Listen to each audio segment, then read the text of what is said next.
welcome back to motherfucking So Shameless. I think we're releasing this now, so is it New Year's? It isn't New Year's yet. No. It's not. We're going into New Year's in 2 days. I'm sitting here with Daj. How many years? It 2 will days. be I said New 2 days, Year's. right? It will be the If New did did it I again. say something? Yes, you did it again, and it pisses me off. You know she a teacher. She said, Oh, you the said New years. Stop saying New Why? Year's, because it shit sounds stupid. It's me. It's one Wait, what he I have said to that's do- wrong? New Year's. What you said? It's supposed to be New Year. We're coming into the New Year, not New Year's. Oh, boy. Niggas. All right. She gonna have a hard time with me. She bro. gonna be stressed the You fuck gonna out. continuously try to correct me on every single thing? No, I it's say? that is one of no, that is I one of like my it. pet peeves. I Sharpen hate my when niggas- blade. I want to be better. Yeah, I hear you. New Year. Thank you, Dustin. Happy New Year. Happy Yes, New Year. it's only Get the one. fuck out of here with that shit. It's a new No, year. it's Happy On New Anya. Year. And it's oxtails too. And the No, calendar. stop All right, playing. you see how you going too Oh, far, Oh, baby? now it's too far because you Years. Jamaican. Yes. No, that's not fair. Good for So now you care about the English language. I care about my English language. How would apply to I me. said, oh, now that's going too far because it's disrespectful of the culture. Oxtails. Oxtails. Fucking nigga. The young To be man fair, speaking. you don't know how many they cut up. My bad, but go ahead. That's what I said. No. You don't To know be how many fair, you don't know. oxtail is in this pot. If it's multiple of them, the shit's in there. It's a bunch of oxtails in there. No, you ain't no. Don't do this. Don't try to make They that said, argument. well, is it a bunch of chickens in there too? It's a pot. So all right, fine. Don't do this. Sitting to my right is the one person. You know, I love having him on the show. I just hate how Daj acts when he's here. She's just start cackling and oh my god, I'm so weak. Oh my God, let Frederick stop. I'm sitting here trying to control the fucking podcast. She's Greg, what's happening, my man? How you feeling? Hey, I'm feeling like a beautiful black man every day. Yes, sir. Yes, sir. What? You practice that? Now, Greg What? has This, peace. this is a black Was man that piece. But that's not the rollie on. No. That's for later. Okay. You styling us with that. Later. You already know, buddy. Greg actually does have a topic that he came and brought to the show. But before we speak about that, to his right is a man I have not seen in person since I want to say Before he came COVID. on Hard or Soft. Yeah, he came on Hard or Soft with us. Yep. He wowed us on Hard or Soft. He wows us every day. Like you have so many brand partnerships Yep. and so many shows that you've done. Thank you so much. You cemented yourself in history as far as what we've done in media. Mm-hmm. Dustin, originally from the Friend Zone That's right. podcast. What's up, my brother? What's up, man? It feels good to be home. You know Ow. what I'm saying? I feel like you the positive me. That's what's up. I take that. You know what I'm saying? I take Positive that because I'm a dirty motherfucker. Yeah. So for me to be the positive version of you, Yeah. that just means you got me beat by a level or two. You know No, what I'm saying? it means that you know And how I'm to with say what that. I say I take that. in a way that's way more digestible. Oh yeah, well you know what? We get paid to do that, so we gotta be good at it. You know what I'm saying? We gotta be good at it. I'm still trying to get to the check. Once I pay the check, maybe I'll clean it up. Nah, man, that's all I was saying. I was talking about you being a better person. I'm working on it. That's right. I'm working on it. As a matter of fact, let's go into your question that you want to bring up. Daj, do you have the question? I don't. You know your question? Nah. Damn. This is. How is it your question? You Like don't know the motherfucker. Listen, I'm struggling. I got 3 kids. you know that's enough. Don't People try to love use blaming the shit kids on as their an kids. They excuse. love blaming it on their 3? kids. That's a lot. And not like 3 that I like, oh, they over there. It's like 3. I'm in the school They're right every day, there. bro. Damn. I'm in the building every day. I'm fighting for my life. And then I gotta work. What your kids bad? To me, kids supposed to be a little bad. Cause that's No, my kids how you know ain't nothing wrong with them. Yeah, your You kids ain't gotta be traumatized Yeah, at your home, kids right? gotta be just a little, little bad. My I little got one, to. my little one, the worst one. She know how to avoid a whooping too. She be like, she Yeah. dip her shoulder, I try to catch her. She dip her she a shoulder on me. gymnast. You can do that. She a gymnast. She do like Wow. Yeah, she got a future in risk management. You know what I'm saying? I love know how to that. assess I the love it. situation. That's I hate it. y'all. Okay, Daj has the question. All What do right. we have? The question is, what is the core of your unhappiness? Yeah, The core That's a of deep one to my start. unhappiness. it ain't even that deep. I would say regret. If I would think if anything that would plague me continuously is where I went wrong, things that I've done to people or situations that I feel regretful for, and trying not to do it again. Questioning my character, like damn, why did I behave this way in this situation when say the people around me knew a better way, but I always choose the shit show. You know what I'm saying? So actively trying to become a better person means actually evaluating all the fuck shit. And it shit could be kind of it could kind of torment you a little bit, especially when you want to do better, but you still make the same fucking mistake, which is probably the story of my life. So you're just aware of yourself. You're aware of who you are, you're trying to work on it. I have friends like Daj, and that make sure that I'm aware of myself. And I have a heart. You know what I'm saying? As I get older, I become more empathetic to others. I do need to learn how to be a little bit more apathetic. Stop giving a fuck so much about everybody else. Start caring about myself a little bit more. Yeah. But in trying to change just the route of where I saw my life going in a few years ago, I had to learn how to take in more information from how I was treating other people than I had been doing before that. And it's a lot. It's a lot. So yeah, that would be Damn. What? That was deep. See, I told you it was a deep ass question. I like this show. Yeah, I like it this show. here. This show makes you think. It makes you feel. Yeah. What about y'all? So this is twofold. There are two things that plague me on a daily. They kind of like coincide. It's imposter syndrome mixed with self-esteem. Not self-esteem on a physical level, right? It's self-esteem, thinking about, I sometimes just don't see myself the same way people see me. And with that, it's very hard for me to accept compliments. Like, so when people are like, yeah, Daj, you're so distant. I'm like, huh? You be kicking Tahoe's Me? Like, I was like, I'll just be chilling. Like, I'm a regular person, just minding my business. Like, it's not that sad. Like, I don't see myself as grandiose as other people see me sometimes. And then the imposter syndrome also kicks my ass because I'm just like, am I capable? Am I supposed to be here? Like, I know what I'm talking about most of the times, but I also need verbal validation to be like, no, you're right. And I'm like, all right, because sometimes I really feel like I be tripping. Like, especially here. Especially in this space, it does a lot to my psyche.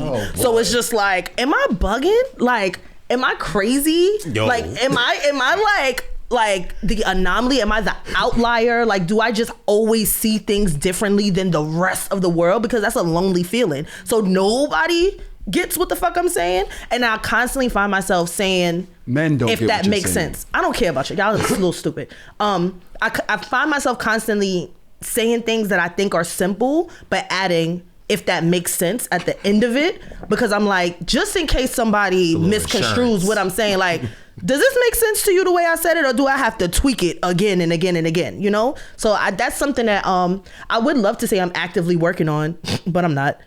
It's just there. It's like the little monkey on my shoulder.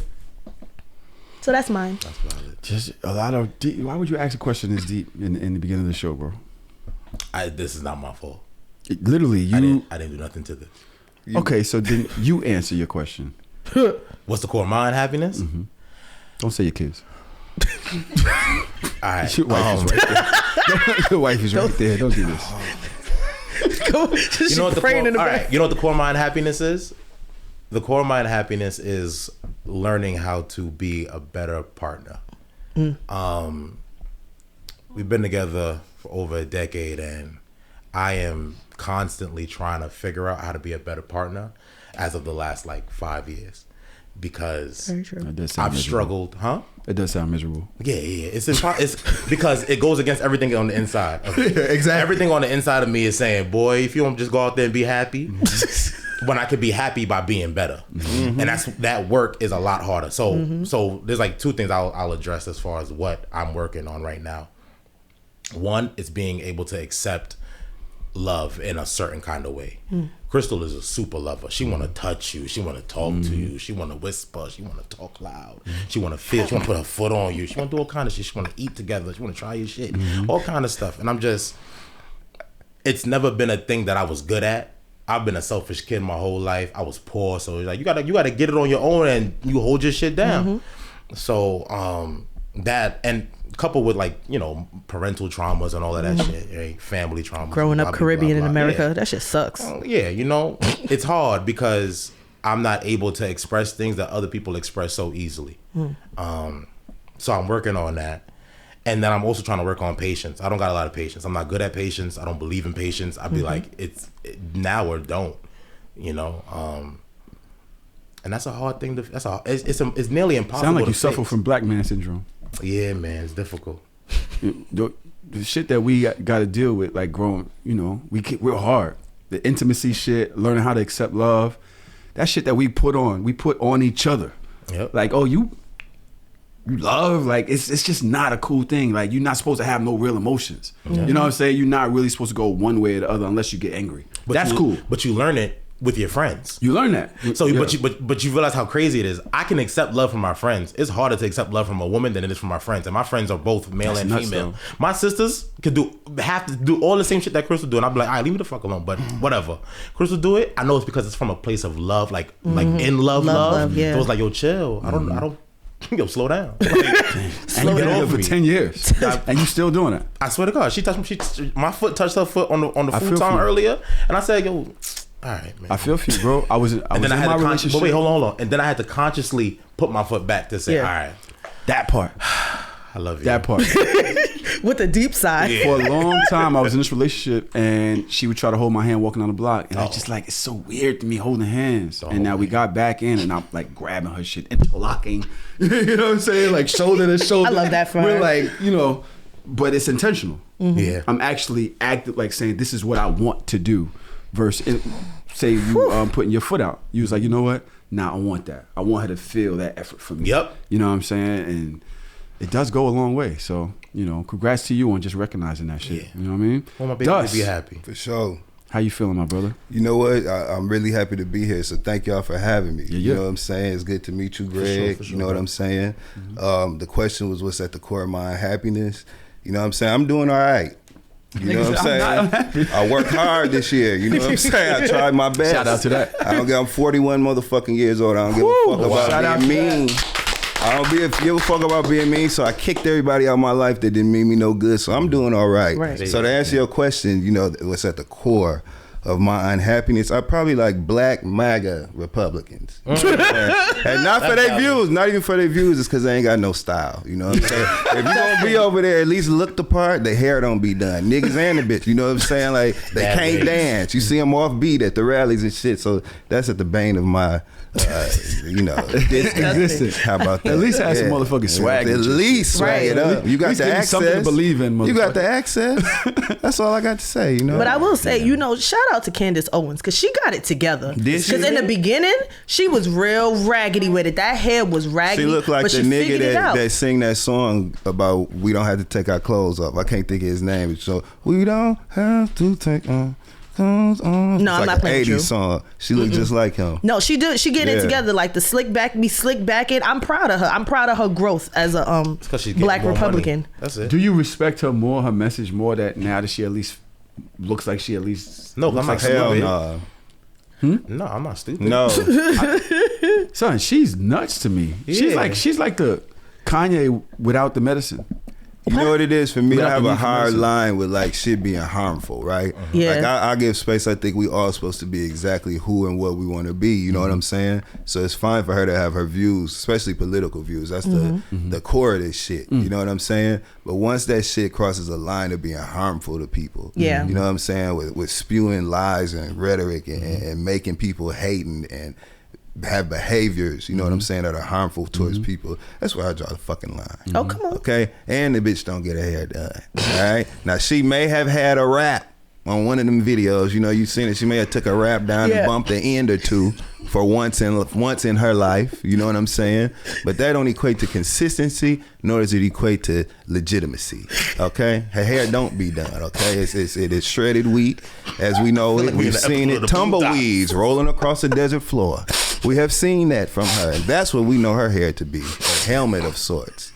Okay? A slick back with a shape up. I ain't never seen nothing like it in my entire life, and I don't want to again. I would never look at shredded wheat to again. be clear. The same again. So that's who she is to me.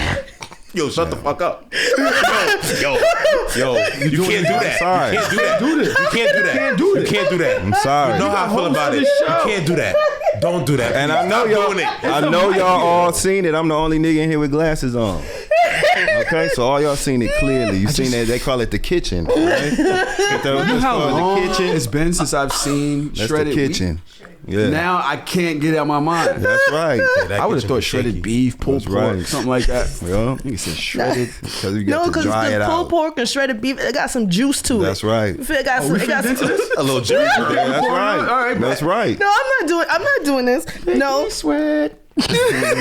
Her hair need water. Yeah, you know what I'm saying? Water. Yeah. Well, guess that's the name of the episode. Shout out to you, Candace Owens. No, you gotta love somebody to hate them that much. So Dustin loves you.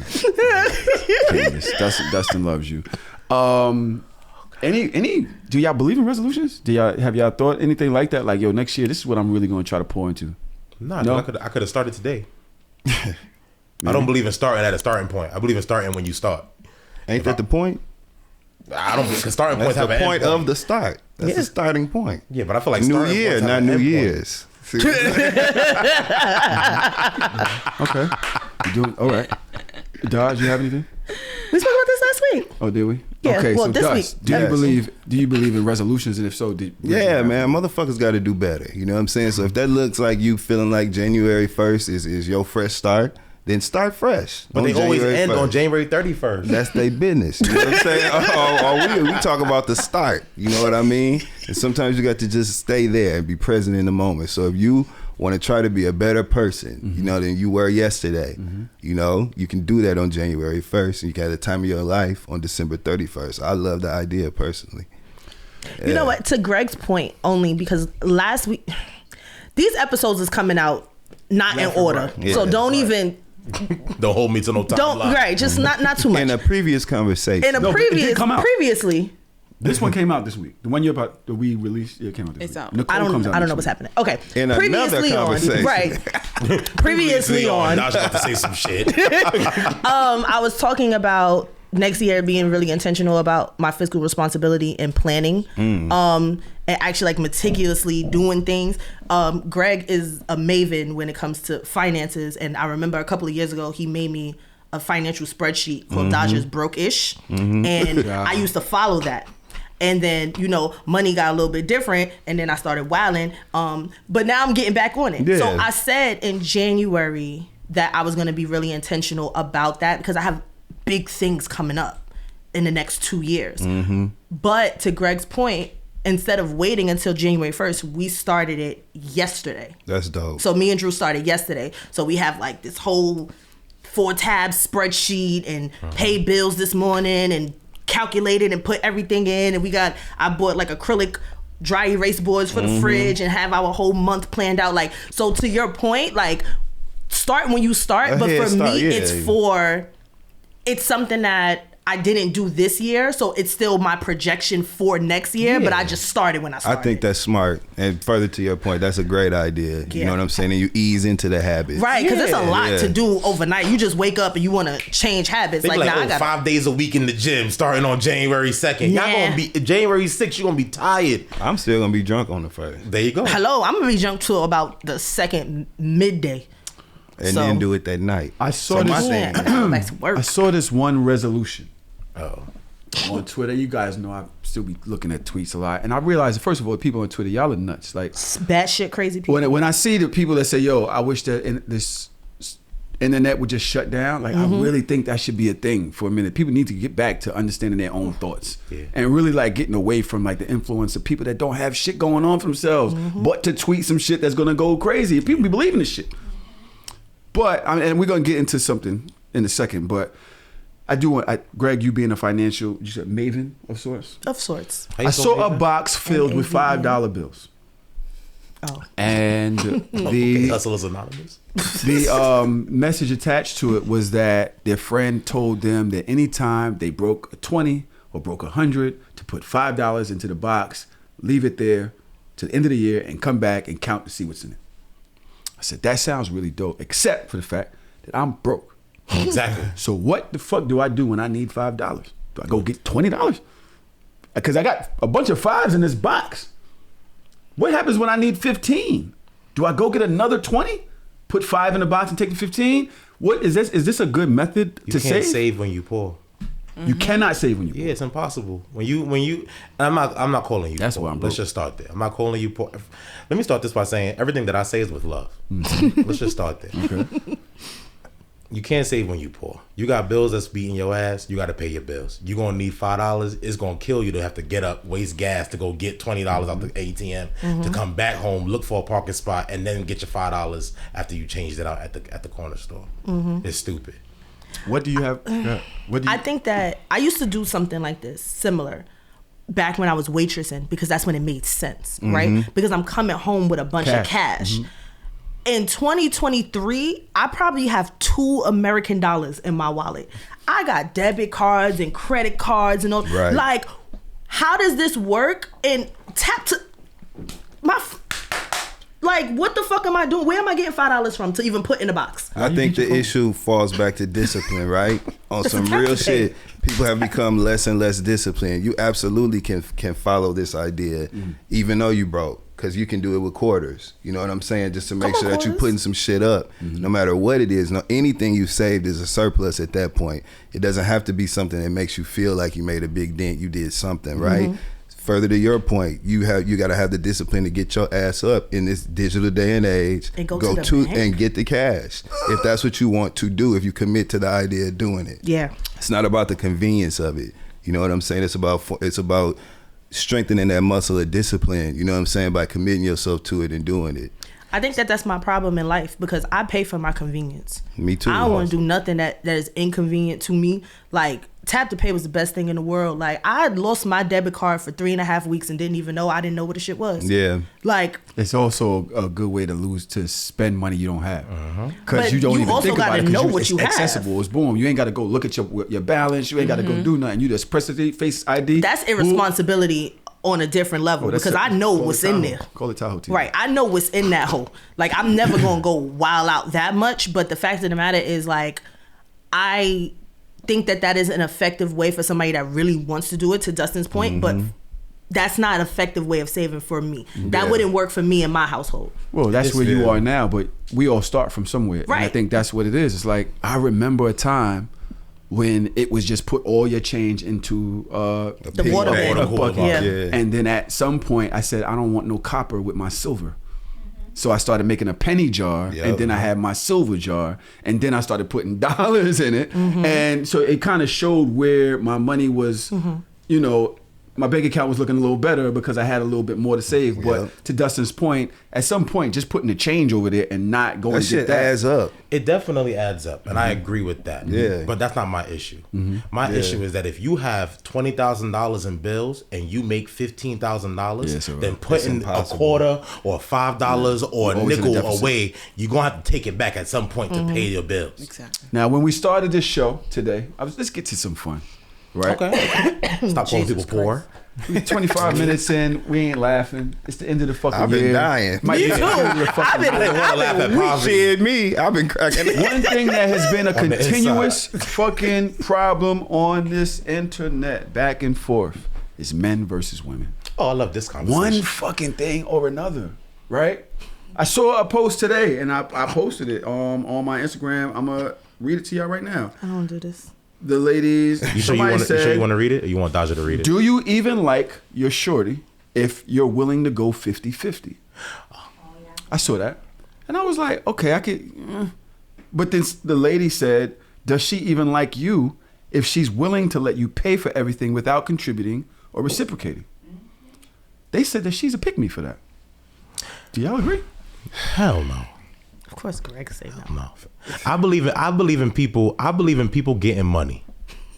If you getting money and I'm getting money and we getting money together, then great. We could do things for each other. If you poor and I'm getting money, then I'm always doing things for you.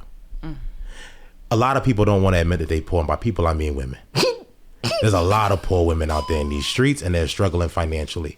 That's okay, because they got niggas that's gonna pay the bills for them. That's true. I would contest that with saying there's a lot of broke niggas out here. There's plenty of broke niggas, but we know there's broke niggas. But we the know fact that the way that they date is based off the fact that they really don't got it, and their masculinity is attached to what's in their wallet or what's in their pants. But those are two separate issues. Being aware that you are poor and you are struggling to figure out how to date while poor is one issue. Ignoring the fact that you poor and acting like you not poor is another issue. You are delusional, sis, and I'm not okay with delusional. I've never. So you doing it again? I've been. You've never been this weak. You've never been this weak. Like, and we do this every week, and she's never been this weak. And it's 25 minutes in.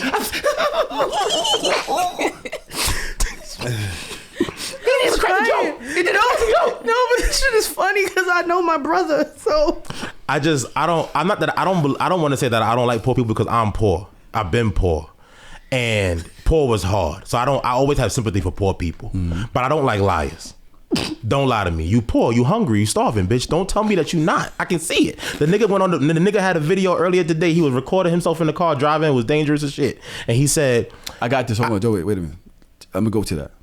Oh, you gonna go to that one? All right. We're gonna get to that. But people are struggling, and I believe that it's okay to struggle. If you're gonna be poor, be poor. Work towards something. But don't act like you better than me because I'm a man and I'm poor and you a woman and you poor. We both poor together. You're not better than me. I am. You gonna be homeless tomorrow just like I'm homeless tomorrow. I'm not. You're gonna argue. I'm not gonna be homeless They're not selling tomorrow. coochie the way they're supposed to be selling coochie to be able to not be poor. Don't start the prostitution conversation. They're not prostitutes because they're not good at it. And that's why they all still poor. I'm not pointing at y'all, I'm pointing up there at them. But they still poor, and that's not my business. No. If you want help, you can get help. Men poor and women poor are two different things. Yeah. And we know that they're two different things. So you're not wrong, but you're wrong. Because I, as a woman, can walk out my house with $20 in my pocket and still have a fucking ball. Be outside, have a ball, and come back home with $20 in my pocket. There's a lot of broke niggas that cannot do that. You gotta spend something. That's what I'm saying. So we can't even equate men and women. That's a different. But those are two different your things. level of brokenness and all that is based on who's gonna spend money on you. Exactly. Not how much bread. Yeah, like the little homeless bitch that was sitting there looking over her shoulder for the nigga to pay for her lunch. You're just like, I can get niggas to spend money on me, so my brokenness doesn't count as much as yours. It doesn't. You're broke still. But it doesn't. But it's not the same. But that's not even how this works. It is. If I'm outside with my brothers, it is a way cheaper experience for me to be outside with my friends than to be outside with the hoes. The hoes is expensive. You don't buy your boys drinks? Me and my boys can buy drinks for each other. Yeah, they do it for each other. Yeah. Nothing wrong with that. But for some reason, I just want to be clear. When that bell goes off, Greg is pausing something. Just let you know. Greg, hit the bell just so we know. When I'm out with my brothers, we drink, we have fun. Yes. But guess what? Me and my brothers will drink Taylor Port, we'll drink Hennessy, we'll drink Patron, we'll drink Casamigos, we'll drink 1940. We'll drink whatever we can afford to drink on that time. For some reason, when we pour, we know we pour and we pour together. But when the bitches is poor, now we gotta get hot. Now I gotta buy 42 and all I can afford is a beer. And that's not right. Life is hard for poor people. To me, it's all about knowing your lane and your lot in life, right? Of course. That's how you set your expectation level for a relationship. If you want to call the shots, you know what I'm saying? And if you want to create the type of environment where you run in the show, then you have to pay it, you know what I'm saying? Like you weigh, basically, you know what I'm saying? And that goes both ways. You can't expect your lady to go 50-50, you know what I'm saying? And you trying to tell her what to do. That's absolutely. She don't listen. Like straight up, like when you create, I don't know why that's equity within a relationship. You know what I'm saying? Unless you create an environment where you do foster independence in your partner and still assume the majority of the financial responsibility. That's called a boss. You know what I'm saying? So like, I think the real niggas that ain't even worried about it ain't even complaining. Right. The fodder and the scuttlebutt that you hear on the internet and them corners of the internet. That's a good word. You know what I'm saying? With ignorant ass niggas that don't even got nobody and are opining on relationships. Niggas that are 21 years old trying to say, tell you a male perspective. They still shitting yellow. You know what I'm saying? Like it's a difference. Sometimes you have to consider the source, I think always consider the source, but I'd still also think I'm not gonna try to throw my dick around on the table in a relationship if I'm broke. Exactly. And broke niggas love to throw their dick around. Am I the boss of my house? Yeah. No, I run an equal household. so. But you heard me say I run an equal household. I make decisions to ensure that my household is equal, but I make decisions in my household. Yeah, Of course, you make decisions. You run. I make decisions for my family, but she's not poor by herself. She could leave me tomorrow right now and she could live a better life than she would want to than she living right now because she's on her own. She don't have to worry about me. I still believe that your wife kind of is the boss of the household. That is for toxic households. Yeah. She don't run me I don't run her. Okay, but I think we talk about two different things, right? Go ahead. She knows what is needed for the house. Right. She knows, you can't. I'm not coming in my house and changing the curtains. She's gonna be like, this doesn't fit the house. She's gonna be miserable. It's like all of that. It's like she's the one who does all that. I supplement that. I make sure that whatever she needs to do that, is taken care of. But that ain't a woman thing. That's a y'all thing. That's specific to the dynamics of your relationship. And that's great that y'all have an understanding of that. Okay. You feel me? But some niggas might be like, I want black ones. Yeah. You know what I'm saying? Like, and she just go get black ones. And that just might be, you know what I'm saying? I think that's just y'all's dynamic. There's a balance there that has to have, like you have to know your strengths and your weaknesses. And within that, find that continuity in the household. But y'all know me, I don't run shit in my house. Let him do it. And I don't want to run shit in my house. I don't want to do anything but be cute. That's all I want to fucking do. I don't want to run shit. So I don't have no problem saying, Drew, run the house. Drew say, we need to fix it. Go ahead. All right, we going to fix that. I don't want to make decisions. I make too many decisions in my life as it is that I don't want to come home and make decisions. Fuck all of y'all. And now, that's exhausting. Greg was already speaking about a situation. I believe this is the situation that you was talking about. I saw it. It's about dating. We kind of gotten past dating. It's like another dating fuck these people. thing. But I'd like for y'all to hear. This guy is like a trainer. He's always got his... A trainer? He's got his shirt off on Instagram, and he's always doing the facial care guy. The facial care guy. The guy that had the humidifier in his face. And he's the one that was getting dressed that day? And we was he's talking giving about advice to men. This is the guy. I like him. And he's having some... Ironically, he's having dating issues. Quick story time. So a young lady that I had dealings with, or was dating, whatever you want to categorize it as, was coming over to the crib, right? And so I was feeling a little hungry. So I asked her, I was like, hey, can you grab me food? I'm hungry and I don't want to leave the crib. She said, oh, sure. If you pay for it, I'll pick it up. So then I asked, wait, do I have to pay for it in order for you to bring me food? She said yes, because if I pay for it, it puts me in my masculine energy. Wait, so we've been dating for a little while and you can't bring me food? $20? Unless I pay for it? And to me, don't get it wrong, I was not mad at all. She still came over. I went and got my own food and everything. But it did make me look at her different. Because to me, that's a character flaw. Because if you only have the capacity to do something for me under the condition that it's reciprocated or that, like, I pay for it, that means it's not genuine, it's not in your heart. And to me, that doesn't work because I'm the opposite. I hold those doors for you on those dates because it's in my heart. I pay for everything when you're with me because it's on my heart. I book your plane ticket because it's in my heart. I am not one to keep score. And so if you can't bring somebody that you've been talking to, dating, a $20 meal because that puts you in your masculine, major red flag. And then I posted about it on my Instagram story, and one young lady was like, well, I would have done the same thing if we're not exclusive. Exclusive? Baby, we're talking about a $20 meal. I didn't ask you to go to the grocery store, cook, fill out my refrigerator. I asked if you could bring me food. Because we ain't got to be exclusive for me to pay for your nails, huh? We ain't got to be exclusive for me to hold all of these doors and bring you flowers, but we got to be exclusive for you to bring me a $20 meal. Jerk chicken and rice. And I think that's why we have the dating problems and trouble we have now. Because you can skip all the rest. What? How does that put you in your masculine energy? Because is it the dollar amount? He's supposed to be wooing her. Why? She don't want to come out of pocket for anything. Yeah. Ever. The moment you come out of pocket, you're not a woman. You're not a woman anymore. You're the man. That's what she thinks. You're perplexed, and you should be. Okay, because that don't make no damn sense. And he needs to tell that sister thank you because she just saved him time. You know what I'm saying? She that's not an issue of masculine energy versus feminine energy. That's not a male versus female perspective issue. He's dealing with a dummy. And so once you see that you're dealing with a person who's stupid, you know that is your cue to make your exit. You understand what I'm saying? Remove her, because that doesn't even make any sense. But here's my problem with stupidity. First of all, yes, it's time for me to put up the sign. Y'all see this? Yeah. It's time for me you to done put made up a the thing sign. out of it. No, seriously, because honestly, a thing. this is my issue with the internet, right? Are these many people really this stupid? Yes. Oh, yeah. Or yes. are people just saying things to agree even though they really don't feel that way deep down? They both because stupid. I have issues with both.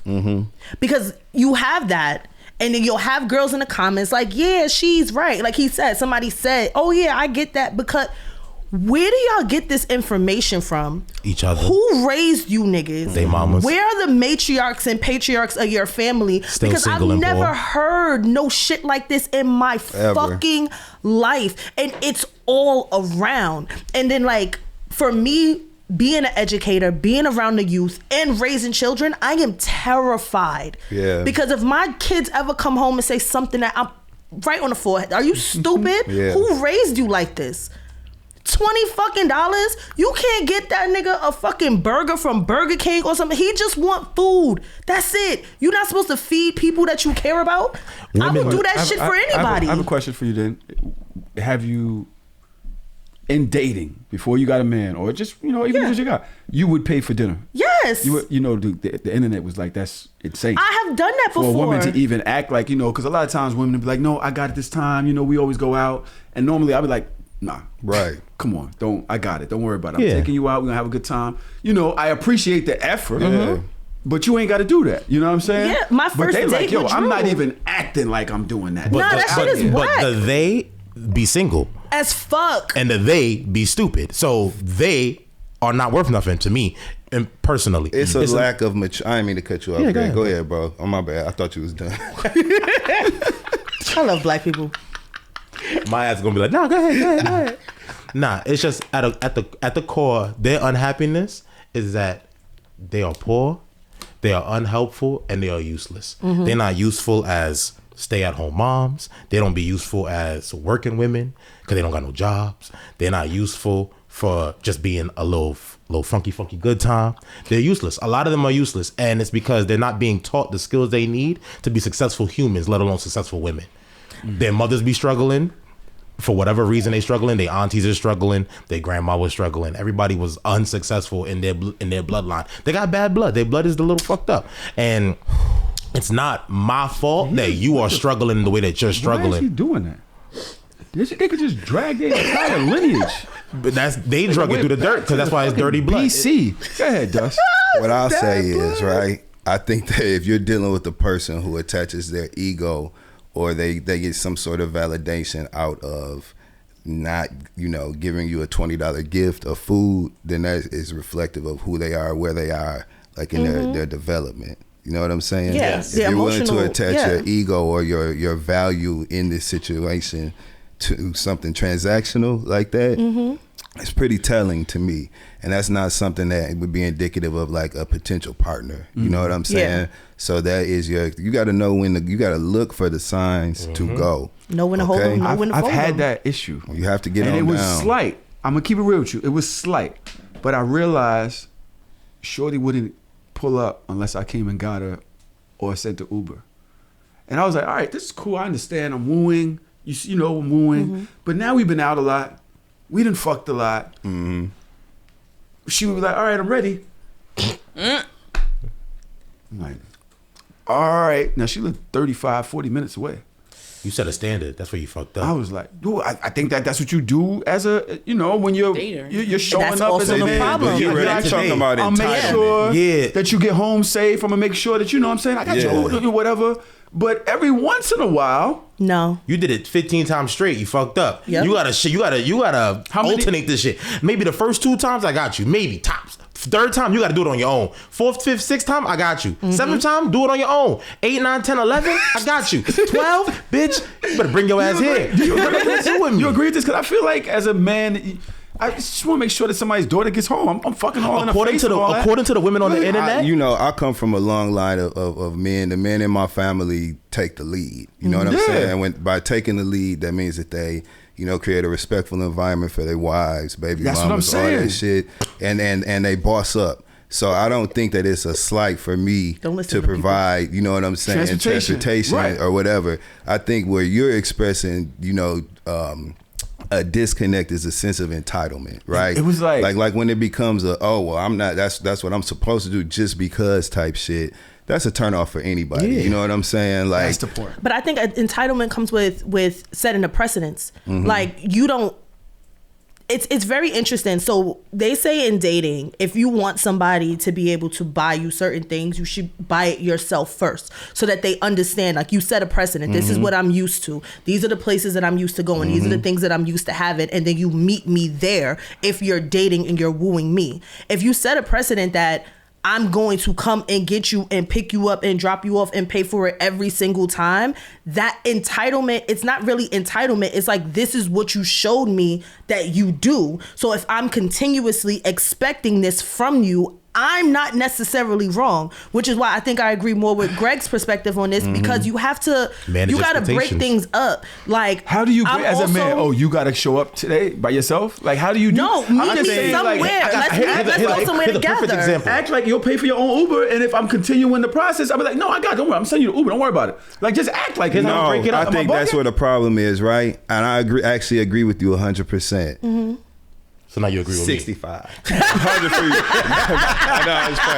No, but I think that again, we got to talk about the assumed responsibility of being a boss, right? So if you did set that precedent, you have created a pattern of behavior where you take care of the transportation cost. If that's going to be interrupted, then the responsibility is on you to communicate that, so that there is no awkward moment where you're disappointed or let down. You now, since you decide you ain't gonna pay for it, you not gotta be like, hey baby, this time is it cool if you get your own Uber, or whatever reason you give her, if you lie, whatever, you gotta say something to communicate that there's a difference in the pattern, you know what I'm saying, of what's been going on. You can't just wait for her to say, oh, I got it, with unprompted. I think that's unfair. It's an unfair expectation. Yeah, so I agree with what you're saying. All of this circles back to, you got to control the situation, bro. If you are setting the standards, you are setting the situation, you are setting yourself up for failure if you continue to do shit that you're not trying to do. Because there's some niggas who are willing and able to send the limo every time, right?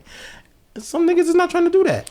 And that's okay. And I did wind up saying something, and she bought a car, and now we been together for 4 years. So. And I knew you was talking about today. But you gotta damn. You ain't shit. I was like, yo, I'm not coming up to the Bronx every time to get you. Because I remember when she bought her car. She was like, she showed up in a brand new car. Up. So you communicated. I had to. I was like, yo, you took that risk. It was an hour and 20 minutes there and back. Like, yo. And I'm glad it worked for you. And then back to drop her off. Man, fuck this shit. And that's the turning point in a relationship right there. That strife. She went right to Major World. All right. She's giggling. She giggled for you. She did it. She died. Shut up. No, I'm not doing this. Kicks her head back and all that. All right, yeah, that is kind of good. I know, it's crazy. There was a clip that was sent to me a while ago, and it was about communication. It's not really a man-female thing, right? It's just more about communication in a relationship. Sure. And I thought it was an interesting approach. I'm not sure if I agree. I'm not sure if I disagree. Let's see. Children, the ones that I did not create, they're allowed to do what you do. They sleep all day. They don't come out of the room. They don't do what they need to do. Wait a minute, hold up. I want you to come over here. I want you to watch this. Is this Ayana? Let me show you something. Go sit over there. I miss her. That's my baby. How you hate Ayana? You ain't black. I have a little concern because your sons are not demonstrating that they are learning to be the kind of man I know you want them to be. Music? Oh, shit. They're going to demonstrate the kind of man you teach them to be. And I'm not really sure what to do about that. Can you hear me?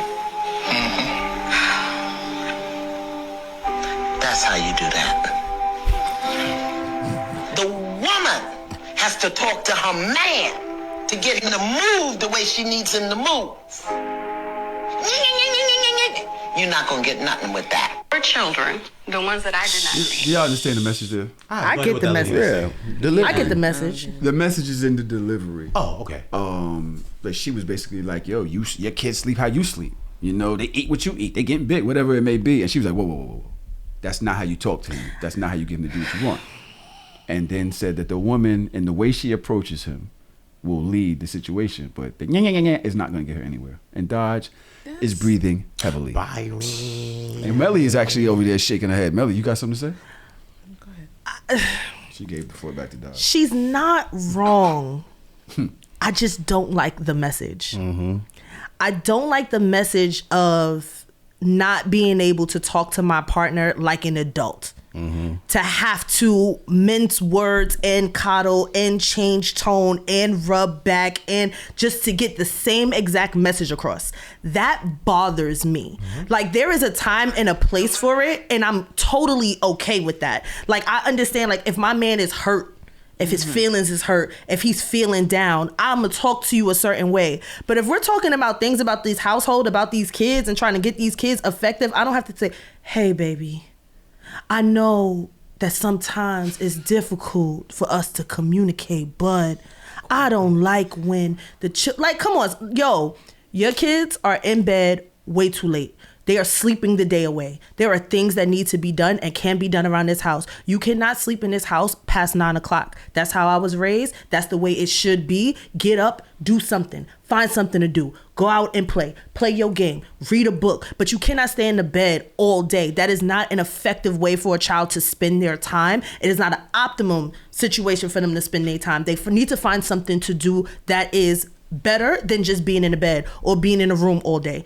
Why I gotta rub your back and stroke your ego for something that is to the betterment of our children? That's crazy to me. So to each his own. If it worked for you, baby, have fun. But I don't want to, I don't understand why when women express themselves directly, it's automatically assumed as nagging. I'm not nagging you. I'm talking to you like an adult. Think yang was the nagging. I think that Iyanla, who I love, to be fucking clear, right? I love Iyanla. Raise all the hell you want with a side-shaved head. You know what I'm saying? I'm with it. But I think that what Iyanla was trying to say was that when things cross a line of general respect, right, for people, it's not a issue of how women communicate issues to men. Mm-hmm. I think that she was referring to that lady specifically with defensive posture and body language, telling him the kids, the ones you created, that was That's argumentative. Crazy. You know what I'm saying? Yeah. And it was something that will solicit, a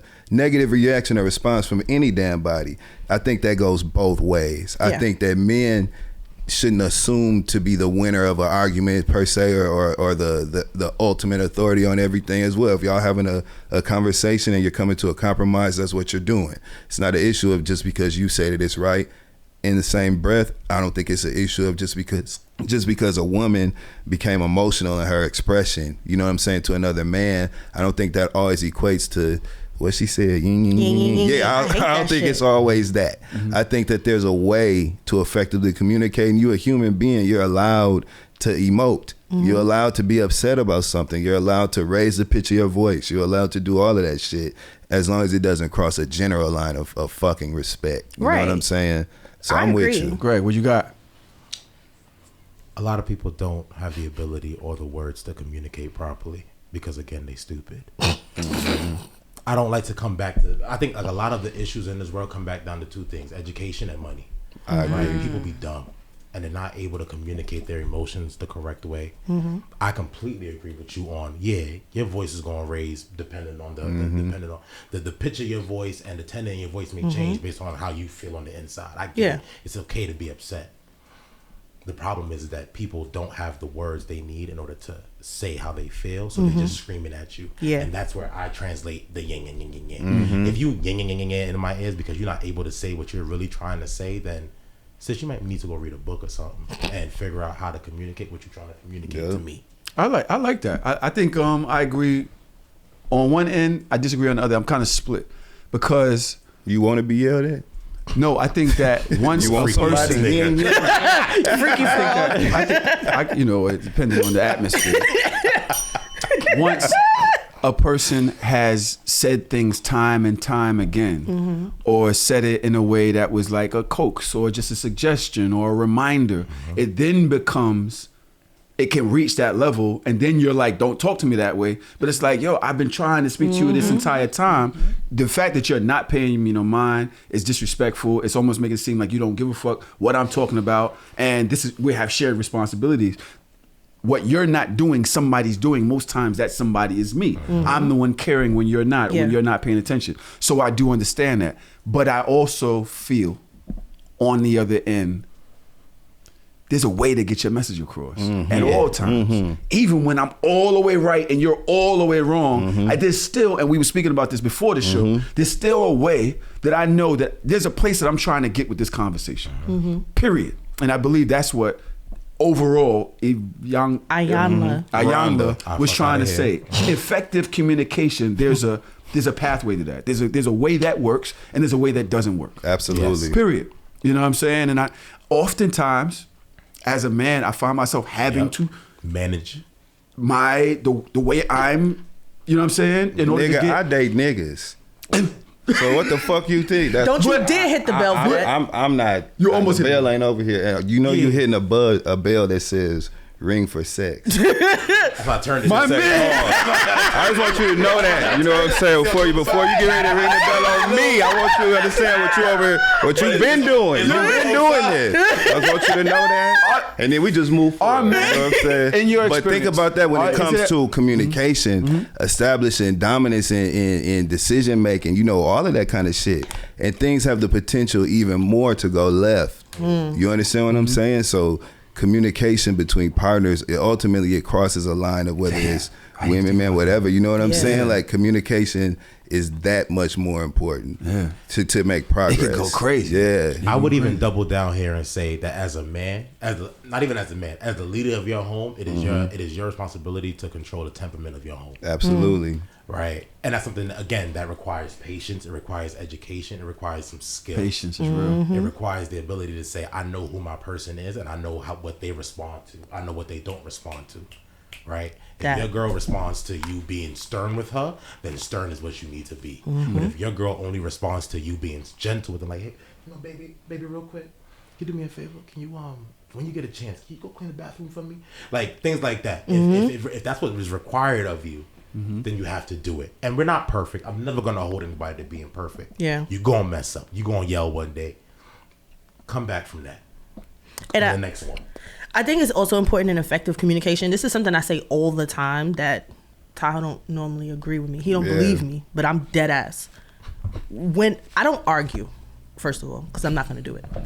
But if we're in a debate, I'm never going to curse at you. I pick my words so wisely. And I do change my temperament. Even when I'm at my most upset, I slow down. I emphasize every word, because what you're never going to catch me doing is having to apologize because I flipped out and said too much or said some wild shit. Because you're a grown-ass woman. I'm not doing that. So I'm going to listen. We're not going to argue. This is how I feel. This is how you made me feel. How we going to move forward. But you ain't going to get tripped up over one word because I said bitch. And you like, but you called me a bitch. And get to deflect from the original point of all this discussion in the first place. I'm not yelling and screaming with you. Once I get the point of yelling and screaming, I'm throwing hands. And so we don't get there. We going to talk like this. Yeah. Drew, call for help. K Vega sent me Shut up. K Vega sent Drew, me you know Drew fine. K Vega sent me this clip, and it kind of reminds me of this conversation. We don't actually have to go into the clip, and it's something that we've been saying for the better part of 4 months. But let's see what this lady create masculine women, and strong men create feminine women. Like, not by force, but simply by loving well and leading well. Being good examples of what a man should be. A lazy, weak man creates a woman who is required to step into the role that he doesn't step into. But a strong, humble man creates a woman who is safely submitted to her husband. Without fear of losing who she is, without fear that she's going to be dropped. Like a lot of that's good you said that, because submission is really putting yourself in the hands of another. And I think deep down, people don't like the idea of submission because it's really a lack of trust. And can I trust that you're going to be different than the last guy or like all men? And we develop these kind of negative views. Yes, sir. And we say, well, why can't he fucked just up? She was on it. Yeah. We ain't even need to hear what he had to say. He fucked up the whole vibe. Sometimes men come and fuck everything up. Sometimes just fuck up the whole vibe. Like, she was 100% right to me though. She was. I told you I have seen countless. I have uncles. I have cousins who. I have multiple cousins who literally take care of the mothers of their children. Bought them homes that take care of the mothers of their children. Built them homes, ground up. pay for vehicles. You got a good bloodline. Went on to marry other people and still maintain a great relationship, co-parent great. That shit is very, very, very possible, and it takes a lot of humility, a lot of sacrifice. You got to zoom out a lot and look at the bigger picture. So I do believe real bosses are quiet. You know what I'm saying? Ain't about all that proving a point shit. I agree 100% with what she said. I've seen it happen. I am almost in agreement with her. I think that, yes, a weak man creates a stronger woman. Right? You're weak. You're lazy. You're pathetic. You're useless. If you're useless and she keeps you, then she has to be the man that does everything, and therefore she's gonna become strong just by how nature works. You're gonna harden this rock. But I get it. But Didn't think about it. I get it. That was a lot. All right. But even the computer said pause. But a strong man does not create a softer woman. A strong man creates an environment that a woman can be whoever she's going to be. Right? I'm not going to say that I'm a strong man and therefore Crystal's a soft woman. Crystal is a strong fucking woman, and she speaks her mind because that's the environment that we have. The environment is that she listens to me. If there's a fire and I say, yo, walk, it's time to walk or it's time to run, she'll do that. She listens to me. Does she stay if you said stay? If I sit like a dog? If it's a fire, you say stay. She's strong. She's strong. She got sense. Gonna come out. She's like, nah, nigga, you wrong. Time to go. Me and my kids. Like, what you doing? You stay, nigga. You stay. Get the fuck out of here. But no, but just to be fair, I don't ever think it's okay to think that who you are is gonna dictate who she is. That's a great point. She is whoever she gonna be. She is who she was raised to be. She is who she chose to be.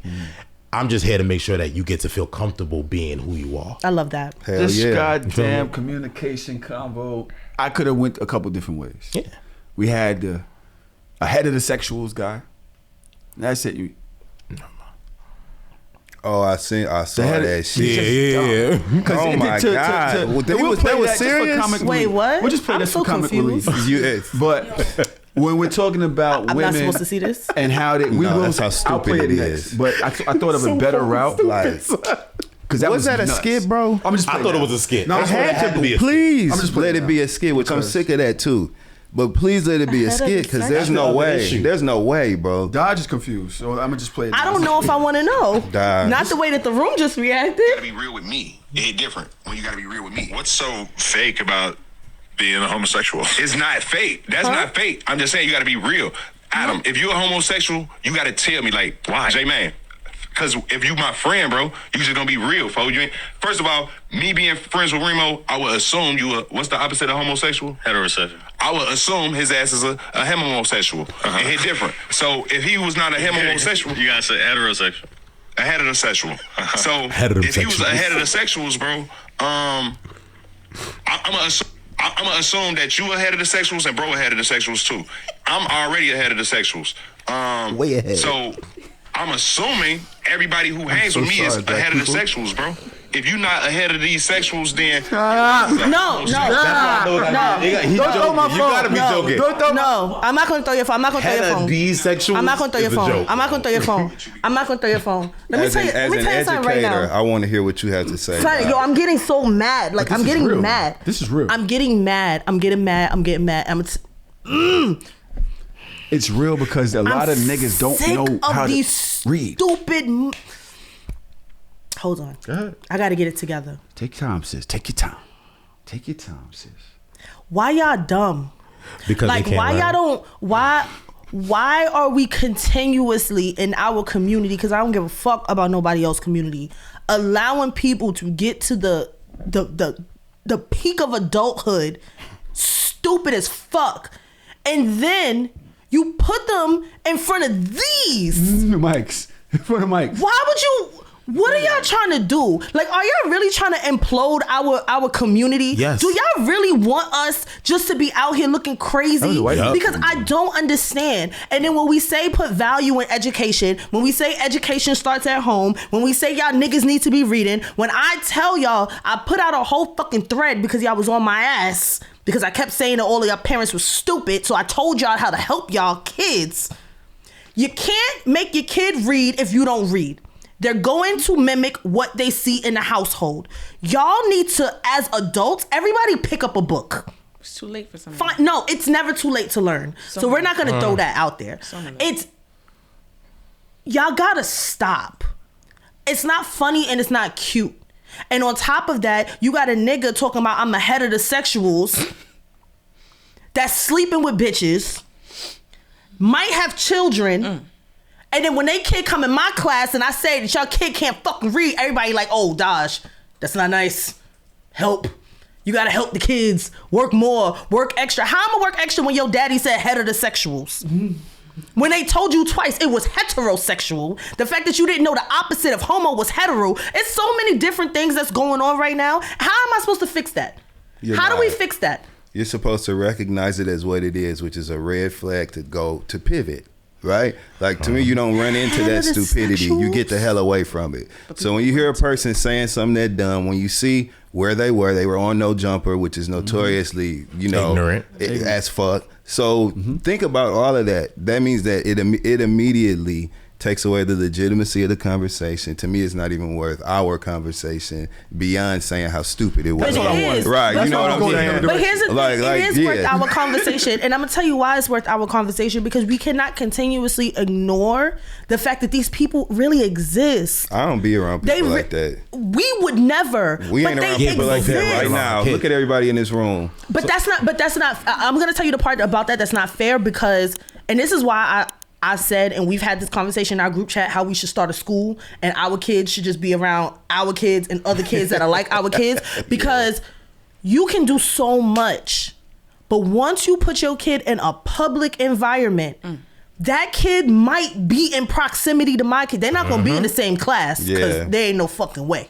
You feel me? But they going to be in proximity. You end up touching my kid going to see you at gym or at lunch. You feel me? So now my kid is having a conversation with your kid, and now my kid done been friends with your kid, and now I come to your house and you look me in the face and say heterosexual. Get the fuck. Everybody gotta go. We leaving. I'm not an elitist, but there are certain. We used to have. I know you are, but that's why I said I'm not. I'm not an elitist, but we used to have standards. We used to have values. We used to have shame, humility. With all of these things, it's going too far. And we have to talk about it, because people like that need to be shamed. And we need to tell people like that y'all need to go the fuck away and stop. Yo, you gotta go like find me the affluent, middle class, black neighborhoods in America and let me and my niggas live there, because I don't even wanna be in the same zip code as a nigga that would say head of the sexuals. I'm with it though. If heterosexual is a head of the sexual, what's homosexual? A homosexual. You know what I'm saying? More sexual. Hold the door. It might be lit. Hold the door. Hold some more. Hold it. Might be a little late. You know what I'm saying? I hate it here. The dumb nigga might be on to something. You know what I'm saying? Nah. Hold on. You a head of the sexual? I'm a homosexual. I just want to know why you're allowed to say why y'all dumb, but I can't say Happy New Year's. Because I am using AAVE.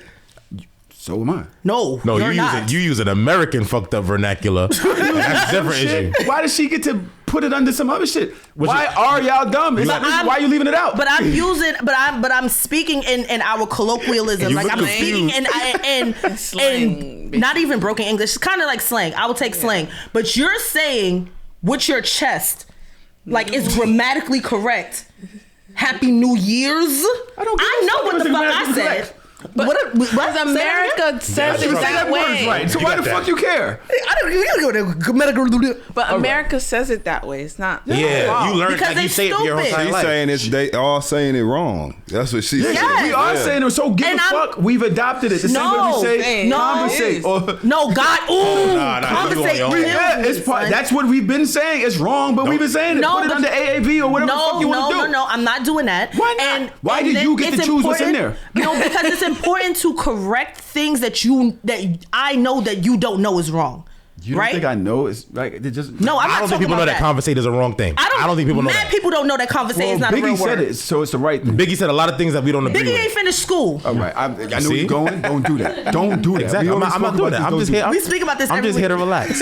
Just so y'all know, right? Just so y'all know. If we're gonna talk about people being stupid, emotionally unwell, emotionally unintelligent, and we did this with the head of the sexuals, then I'm gonna go in the other direction as well and just get back to being in the house, parenting, partnerships. I ran across this clip today, and I was just like, hate man, it's really rough out here, especially for kids. Like at the end of the day, if it's what I think it is, I'm gonna be mad. you probably will be.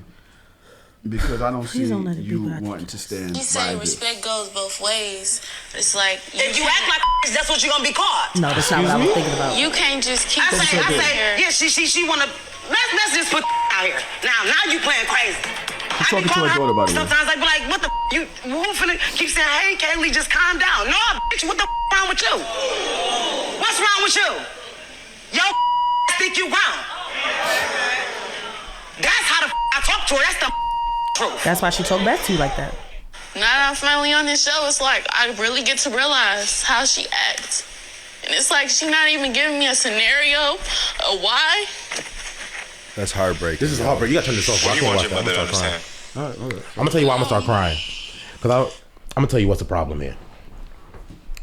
There is a world of children growing up in this country that are being raised by horrible people. Yeah. And it is unfortunate because we acknowledge that that bad parenting leads to little black boys going to prison. We acknowledge that bad parenting leads to little black boys getting in trouble that they shouldn't be getting in.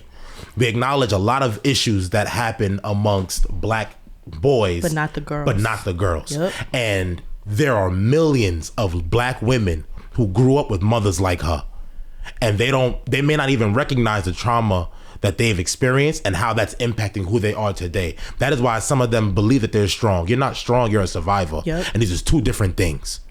You're strong because you were forced to be as a child. That little girl is trying to figure out how to survive at home. That's fucked up. You should have to figure out how to survive at home. You should have to figure out how to navigate my mother in that way. Yeah, kids are stupid. They do stupid shit, but they're not supposed to get cursed at in that way. No. That level of hatred is a mother who had a child that she didn't want, and now she's just trying to deal with it. And then that little girl is going to grow up to be somebody that is going to be a bad mother. A bad mother. She's going to emulate how she... More than likely. I'm not going to say it's guaranteed, but it's more than likely. Well, you learn from your past. But I'm hopeful for that specific young lady because she already expressed... She identified the bad behavior live on stage in front of our face. She said, we're seeing it on this show now, how she acts, and she doesn't give me a chance. That means that girl is aware that is not correct behavior, right? So there's hope for her. I think there's a lot of things in life that people deal with that lead them to a place where they check out and make bad decisions and choices like that mother was making, but it doesn't excuse the behavior, nor does it lessen the impact of that sort of behavior. Cussing your kids out ain't cool, okay? It's the difference between saying sit your ass down and saying, bitch, you motherfucking whore, you know what I'm saying? Get your, like, all of that precious ass shit that she was doing, you know what I'm saying? Like, that's not cool. And it's really sad to see. That was that sadness that was on that young lady's face. Like, God bless her, man. That's a kid that got to go to school. My fault, Daj. Just one more thing. I'm sorry. I'm going to do it quick. No, go there because I was about to go there too. That's a kid that tomorrow she got to go to school. And if she going to go to school, and I'm praying that she don't act up and then not have the ability to explain. She can't even explain because she's probably going to be embarrassed. So she just got to wear that all day. That emotional trauma, she got to carry it with her in her big ass backpack. Go ahead, Daj. And one of the things that keep me in the profession that I am is one thing that my kids know. I care about grades, but I don't care about grades. Like, not everybody's gonna be an A student.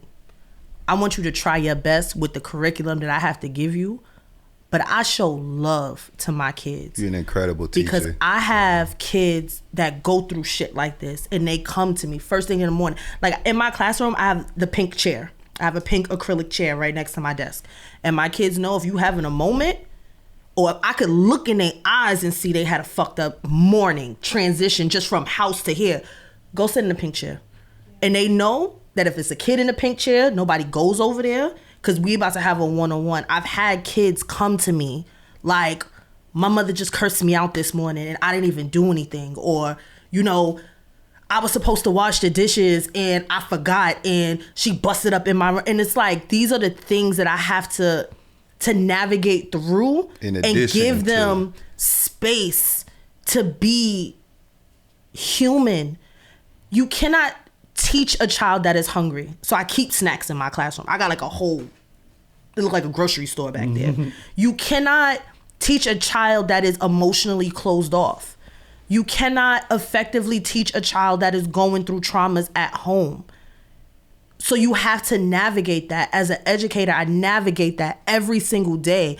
And the reason why that bothers me is because I hear that story more than most people would hear it. Like, I had a kid write me a letter last year, and in the letter it said, I'm growing up in a toxic environment and I want to go to therapy so bad and my mother won't let me because she's a minor. You have to sign off on that. She's like, I want to be better than the people around me and I can't. Or my mother just got a kid, like a foster kid or something, and instead of her raising a baby, now I'm raising a baby. She puts this baby on my bed every single day. And I'm tired, Miss D, because I didn't get enough sleep last night because the baby was crying all night. All right, boom. I got a couch in the back of my room. Go take a nap. Fuck work today. Fuck this piece of paper. And that's why there needs to be more of us in the classrooms, because we get it on a different level. Whereas another might be like, oh, you got your head down in the middle of my lesson. But why, bro? What is the why? Why is your head down on this table? I have a headache. I didn't eat all day. Go get a snack. Leave me alone. Right? But you are a rare. You are not a common. Well, she stands and up. That's the problem, right? Because they all need me's. They all need this type of love and encouragement. Like, I had a kid, a tough kid. We gonna call him tough because, you know, some of them a little tough. Like, literally, I watch the light drain from his eyes in my classroom because I teach ELA. That shit not easy for niggas. Especially niggas, they don't want to read. You know, they don't want to write an essay, write all that. I watch it come out of his eyes every day. And I pulled him in the hallway. And I was like, let me tell you something. I see you. And I know it's hard for you. But I'm going to keep my foot on your neck. And you're going to get it. And I'm not going to give up on you. I'm not going to let you act out. I'm not going to let you give up. I'm not going to do it. So me and you, we going to go at bat every single day. Every day I'm coming in battle ready. You made him feel special as fuck, though. The way that boy... I remember being that boy. ...broke down and cried in my chest in the hallway. I almost cried. It almost broke my heart. Like, I had to text his mom, like, listen, this is what happened. He had an emotional day. I'm here for y'all. But, like... This is what kids are going through at home. And then they come to school. And then we expect them to learn. We expect them to read to kill a fucking mockingbird. Right. Nobody cares. Right. The social emotional is Boo not Radley there. was my nigga. Hold on. True. Right? Shout out to you for recalling that. Good Boo for you. Radley was my nigga. What? Like, there's so much work that we have to do in our community. And this is why I don't want us to give voice to heterosexuals, right? And certain things, like we pacify too much in our community, and we need to hone this shit in, cause it's fucking hard, son. Like, I'm fiending to go back to work because I know my kids that probably had a bad Christmas, that only eat when they come to school. You feel me? I don't want to teach shit when I come. I just want to hug my babies because those are my babies. And I know some of them probably went through some shit like this, being home 2 weeks with their moms that's probably on drugs. They all types of shit, suicidal ideations. Like, my kids be going through it, son. Like, fuck. It's a struggle. Oh, go ahead. Nah, I was gonna redirect, but if you had something else to say. Yeah. Well, it's not, I don't want to call it a redirect, but the issue that I also have is that we've lost teachers like you. I feel like when I was growing up as a child, I saw more teachers like you. I had teachers that cared about me as a person. Right? I had black women, black men too, that looked out for me, and they made sure that even when I was acting up a little bit, it didn't lead to me getting in more trouble than it needed to. Yep.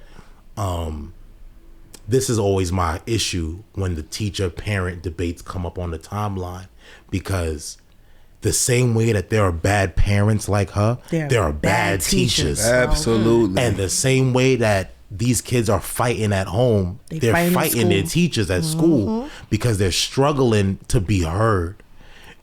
Couple that with the stupidity levels of people, right? Back to education on it. Parents are stupid. There's a lot of stupid parents raising children. That didn't stop at parents, bro. There's stupid teachers too. There's the No Child Left Behind. There's a lot of them still turn into teachers too. And it's not fit. I don't want it to make it seem like it's everybody. That's true. But the teachers like you and our core friend group who are also educators, they are commodities because they are rare. That's why y'all stand out. Man, I have very strong feelings connected to education reform, the reform of the education system in the U.S. Completely. I spent a little over 4 years being a program director for a nonprofit that focused on like technology arts in middle schoolers, right? Awesome. So my office was housed in a New York City middle school in the Bronx. And I have firsthand experience working with middle schoolers who literally have never left within an 8-block radius of where they live, never been to Manhattan, okay? And this is middle school. So I saw all of that shit. I believe that two things need to take place. There needs to be a complete reform of the vetting process for teachers, right? For educators. There needs to be so many different fitness exams and shit introduced for moral competency, for all sorts of things. Emotional competency. Freaking implicit bias, all of that shit, right? Number two, teachers need to make far more money than they make. Far. Correct. And they also need to have access to ample resources to provide the very things that you bust your ass to put in your classroom. The snack section, for all that shit. The couch, all that shit. I watch how you move. So all of that to me should come along with, you should be equipped with what you need so that you can well equip those students. And I feel strong. I almost wish that I could start running for office to like get some of that shit moving. That's how strongly I feel about it. Because I think further to your point, that is where a lot of the disconnect takes place. Right there, right by the lacking, you know what I'm saying, in our education system. You are a rarity. You know what I'm saying? Most teachers don't do what you do the way that you do. All of them should, but most of them don't.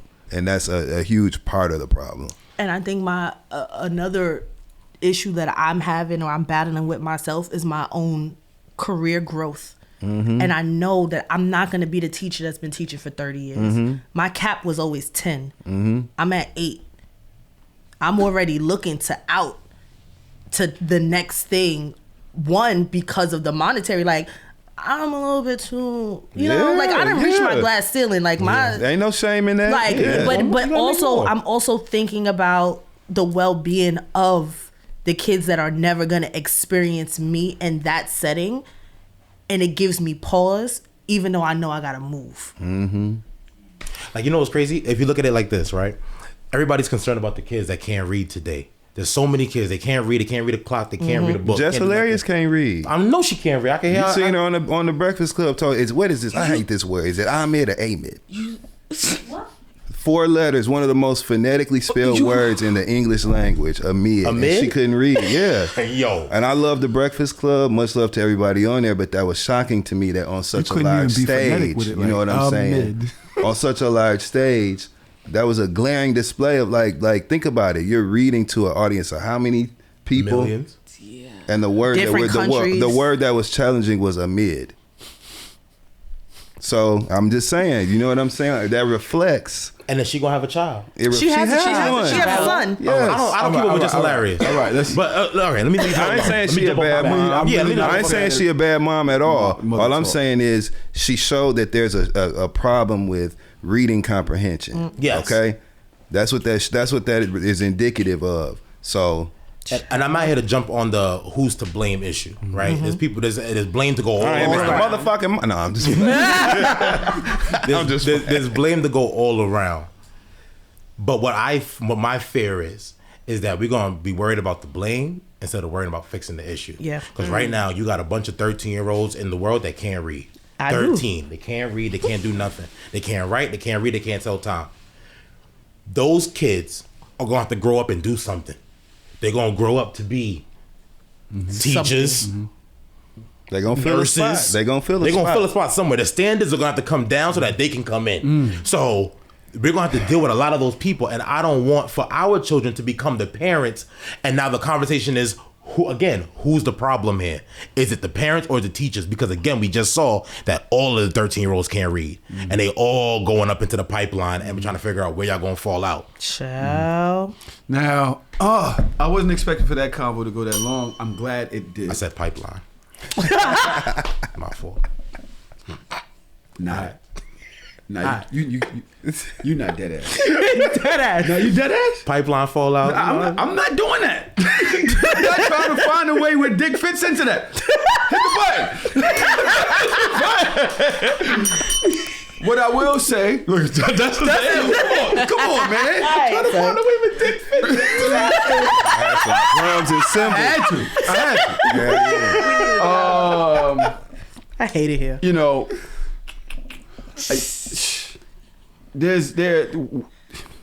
what are we gonna do? Shit. I wanted to ask y'all a question. Christian Reyes. Who? Christian Reyes, is that his name? He's an actor. Oh, that's the nigga that got touched? Okay, that's how we could look at it. That's how we could look at it. But he came out basically saying that he had been sexually harassed through his career by higher ups. But he has failed to say who it was. He's getting a lot of scrutiny. I see the other members. I see members of the gay community, Bobby Light or whatever. Hey, look, don't put this shit on us. I ain't touched no motherfucking body. You know what I'm saying? I didn't mean it that way. I'm not asking you. He don't know how to do like this. That's on him. You know what I'm saying? Sometimes you might have to be like, hey, you know what I'm saying? Hands off. You got to learn how to. Hands off my knees. Snap and pop. Lock it in. Protect yourself. Bend the snap. That's what we call bend the snap. He's been facing a lot of scrutiny for not saying who. And I just wanted to ask the room, like, what would be the reason as to not, especially with all the support that people are getting from exposing people, especially after this Diddy thing, and you know the Russell Simmons shit came back up, and everybody's asked that are accused abusers. Why would he shy from not saying exactly who? And the rumor is it's probably like Tyler Perry or somebody like I don't know. But what I do know is that the reason this is even a conversation is because in addition to him, you know, identifying the behaviors that were abusive towards him, he's also been engaging in like coy messages and comment sections and things that kind of bring people to a place where they question the legitimacy of, you know, or even his disposition about it, you know? And so those are the areas where it gets a little confusing, because I'm sure all of us in this room want to respect his space as a person who was subject to whatever he says that he was subjected to. We believe victims, all that shit. You know what I'm saying? But when you then get in the comment section and you're doing things like saying, well, if I told you who it would break your hearts, and I haven't said this, I didn't clear anybody. When you're doing all that shit, that is it's performative, messy, it's all that shit. What's the objective, do you think?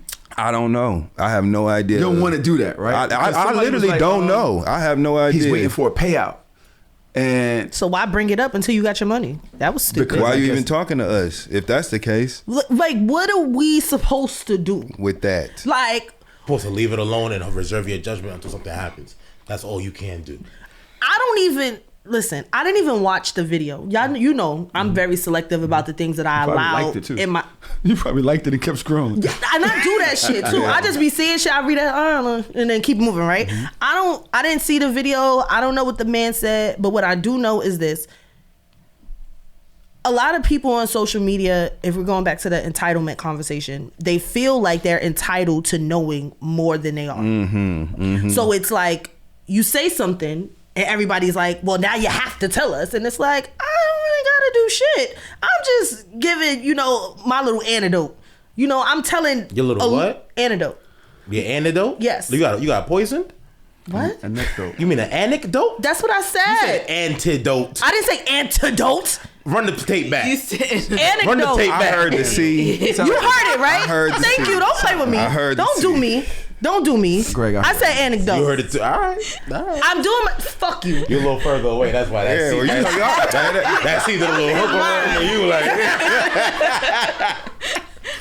all right, you're giving your anecdote. Is that okay for you? Your anecdote. And with that being said, like, you tell a part of your story that you want to tell. Like, that's your business. I'm not gonna be in the comment section like who, what. Like a bunch of OVO emojis. Shut the fuck if up. If we being real, that's who need their motherfucking ass whooped. Whoever the nigga is that invented the comment section. Hello. That's who's responsible for all of this shit. Whoever that motherfucker, that's who we need to be jumping as a family. Okay, whoever invented the fucking comment section. I hate it. That's why we dealing with this shit anyway. I'm so tired of people saying who they stand with and what they agree with and shit. All you're doing is reframing your opinion, or you having an opinion about something, which does not have to be shared.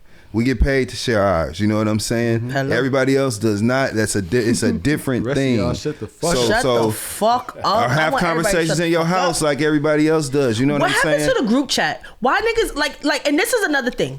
This is my theory about people in the comment section. They don't got friends. You don't have friends. Because before I'm going to comment section. Tanae, you need to start a group chat with me, baby. I'm like, you're really arguing with strangers. No, he just got to understand this. I'm like, yo, my girl be arguing in the comment section. Hey, they responding to us. But that's different. I know. I just peeped that. That's a live chat. What's up, y'all? Let's get lit. What up? Cam S. What up? Who's that? Kiana. What's happening? Sherelle. For the record, we are 1 hour and 28 minutes into this show. The screen is right in front of us. Shit. That's a community. You know what I'm saying? Nah, they been in there cracking jokes the whole time. That's why I don't have my glasses on. I can't read that shit. I don't play with them. But I want you guys to find a group of friends that care about like pop culture events and have these conversations in your group chats and leave us out of it. It goes back to discipline for me, like self-discipline. You might have a feeling, you might have a strong opinion about something. Practice the discipline of stopping yourself from commenting about it, adding to that bullshit. For real. You know what I'm saying? Like just practice a little discipline sometimes. That's it. There's only one tricky part here though. What? Is that the world that we know, the world that we grew up in is changing. Ugh, I hate it. And has changed. Prior to shit. No, I mean it's ever growing, right? But the world that we know where people held on to their stories and we didn't know too much about what they went through and how they feel about things is gone. So now we are trying to adapt to that. Now, see, where was you at? There you go. You too slow. No, I heard it. No, I heard it. I heard it. Too late.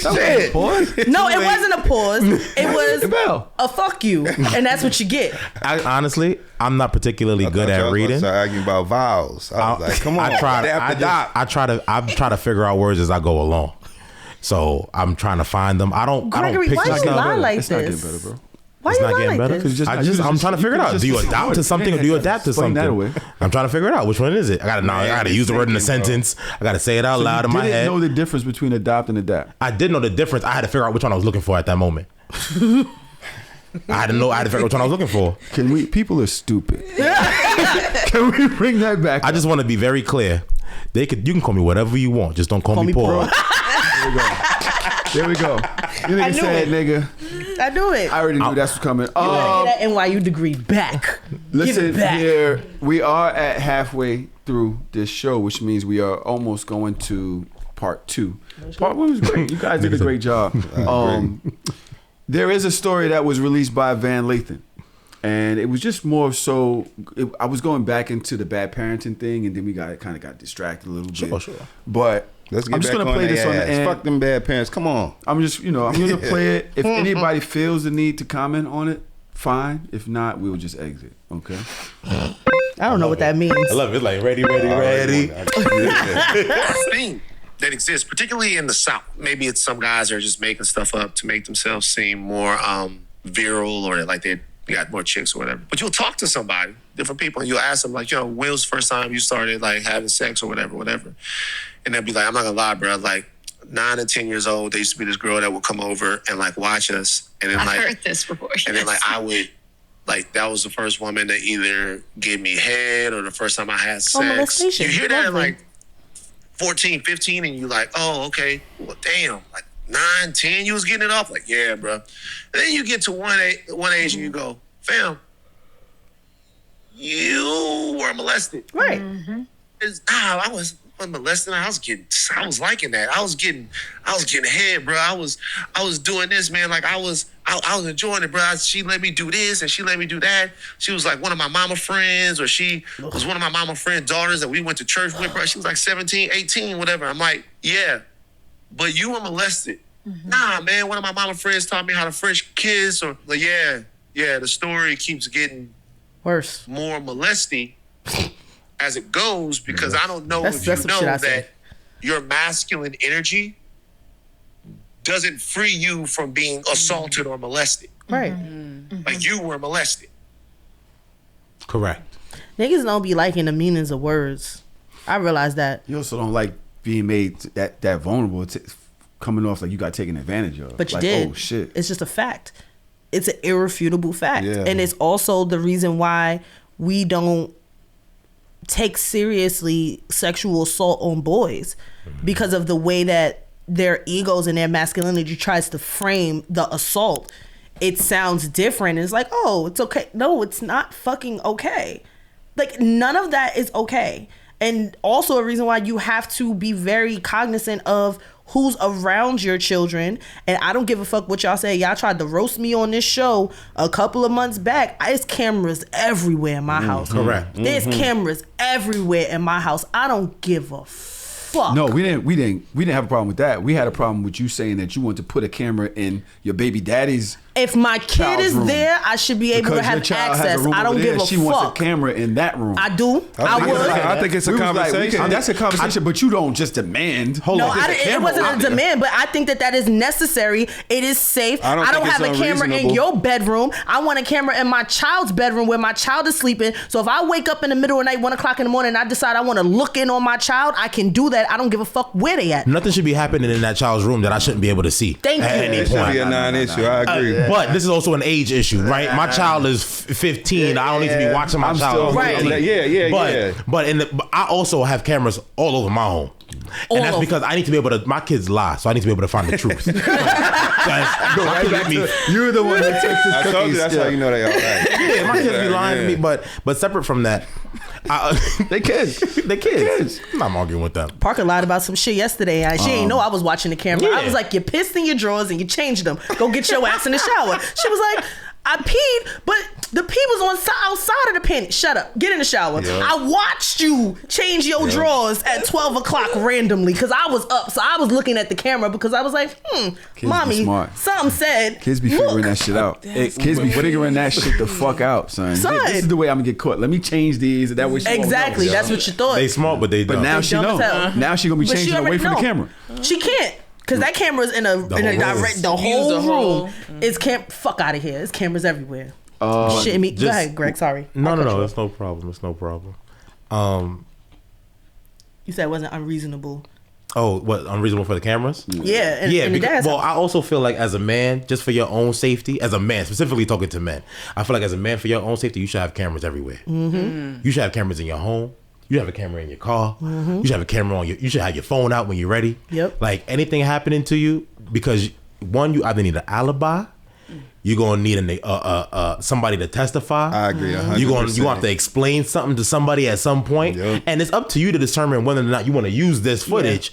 But you should have a camera everywhere because you got to protect yourself. I agree. As a woman, you should also do the same thing for similar reasons, but they're a little different as a woman. Mm-hmm.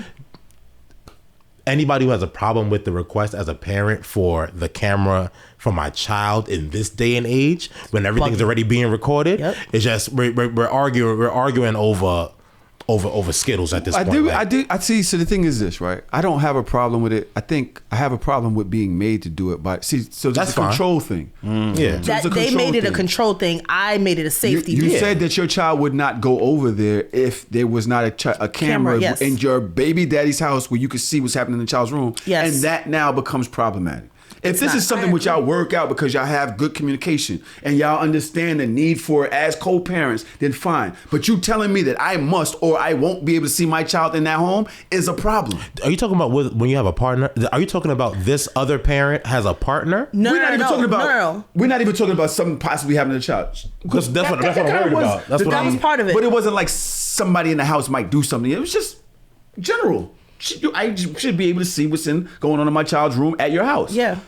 The thing is, when it becomes a deal breaker for me to be able to house my child, because you're telling me it has to happen. But my thing is, if you push back on me trying to do things that put my mind at ease and also is keeping my child safe, if you push back on that to me, that's a red flag to me. I don't want the fucking camera in your bedroom to have access to it. I don't want the camera in your bathroom to have access to. I'm saying if my kid is spending, because this is what I've noticed, especially when it comes to children, and this is about to be like a trigger warning for a lot of people. When it comes to molestation and sexual assault in children, 9 times out of 10, it didn't happen at somebody else's house. It happened at the auntie's house. It happened at the grandma's house. It happened at daddy's house or on a play date or something like that. You understand what I'm saying? So like you went over to your cousin's house and y'all was all in the room and then now y'all kissing cousins or whatever the fuck the situation is.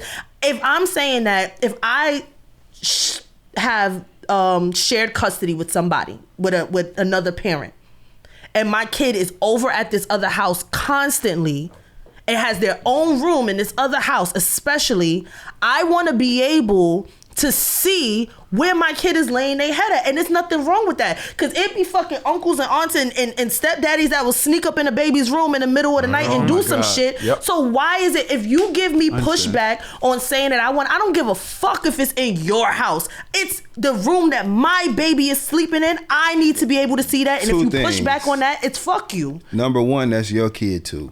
So you gonna have access to that camera exactly. too. Person I'm requesting to get the camera in the first place. You'll have access to that camera too to monitor the safety of our child. Number two, I think that that hold on, my fucking brother. I'm recording the damn show. I'm sitting in a room full of people. Quick fucking calling me. God damn, nigga. Bye. But say something back, nigga. I love it. I talk to my brother like 30 times a day. I love that. That's so cute. But back to the goddamn camera in the kid's room. See, I know I just had to get back on it. Now, that's your kid too. You should want to have the access as well. Number two, you have to get back. This all dials back into creating or fostering an environment where you can have effective communication with the co-parent. Because everything doesn't have to feel like a challenge or a control issue, right? If I'm like, yo, we got to get, you know what I'm saying, Layla, you know what I'm saying, the camera in her room while she over there for whatever. The way we can both watch over there. Here's the access code to the one in her room here. Exactly. So we both that way. We always watching our baby like we good. But they made it seem like it was a control thing. Like I was trying to be controlling. It was the way to put a camera in my ex's or my baby father's house. Like, oh, you ain't gonna have access to no cameras in my house. Like, if my baby here, that's the fuck I am. But that's where the pivot took place, right? From it becoming a challenge in some way of crossing a boundary when it could be something that's looked at as a helpful tool that y'all are doing together. Yeah, you know what I'm saying? It also boils down to what kind of person you are, what kind of parent you are, and who you kind of person you try to be with. Who the other parent is. Yeah, but it's also the way that you co-parent, because let's not act like, oh, you got her with that dresser, or why is that there, or that's why petty shit. Now it becomes a thing, but you got to understand that this is a thing that co-parents go through often. And I've dealt with a lot of shit that I've had to silly thing to have to deal with. I've had to curtail my own way I feel about it just to keep the situation peaceful. Yeah. And I can see where giving more access or just doing things that I know is going to create an issue is just going to drive me to fuck crazy. And some people just want to drive you fuck crazy. It's called micromanaging. It's called being a Virgo. But guess what? The camera isn't going to stop that issue. Sorry, the camera isn't the issue there. The issue is the person. Right. And that person is always going to be an issue. So you can't what I fear for you is that you think you're compromising when really you're just giving in. And giving in is way different from compromising. Yep. Right? You're not getting nothing for what you giving. Ooh. You are just giving everything away. You giving out you giving the house, and it don't work like that. Ooh. But it's also a result of who you have a baby with. True. And it gets tricky. Trav said, no one is concerned with the lack of trust because you can't get access to the cameras at school. So what's the difference? I wish I could. Man, please. I wish I could. I think he said fuck trust. I wish I could. Exactly. And that's not even, we can't get access to the cameras anywhere that we don't get access to the cameras at. We're talking about the cameras we can get access to. Yep. But here's the retort to that. The schools where the kids can read, they got cameras that you can access. Absolutely. The good private schools, they sure got do. The parents, daycare. I could watch my baby all fucking day if I want to. Watch my baby sleep, watch her run, watch her color. That's how they do it in the white schools. Yep. So this is a different issue. Let's just save that one. Let's table that. That's a different issue. That's about funds for schools and what these teachers is doing in the building, why they don't want you to have access. Well, let's end this, and maybe we open up with that. If the water doesn't change the topic, you guys know what to do. We're at the end of part 1. If you want to hear part 2, go to patreon.com/SoShamelessPodcast. We want to thank Greg and thank Dustin for showing up this week. And we'll see y'all in a minute. Yes, we will. / He also said open up, and I'm tired of I missed that one. Damn. I gotta do everything. I'm trying to be sad. I'm trying to let him do a little outro, but damn, like you gotta temper those.